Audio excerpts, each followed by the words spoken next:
ал ақсақал мына ұлыстың ұлы күні Наурыз мейрамы қарсаңында ақ батаңызды беріп жеңіз. Рахи әумин.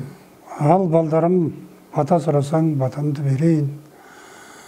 Мына келе жатқан ұлы мейрам, Наурыз мейрамы құтты болсын. Әмин. Ақ мол болсын.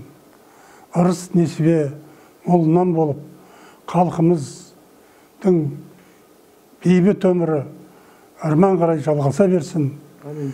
Еліміз аман болсын, жұртымыз тыныш болсын.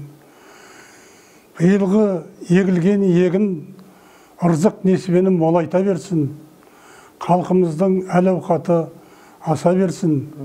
Лайымда өңіріміздегі салт дәстүріміз, бақытымыз, өркениетіміз бәрі өсіп, өркендеп, халқымыздың, жаңа Қазақстанымыздың үлкен байрақты мейрамы, байрақты өрісі өркендей берсін. Еліміз аман, жұртымыз тыныш болса ағайын. Ұлық мейрам құтты болсын. Аллаху акбар. Әмин.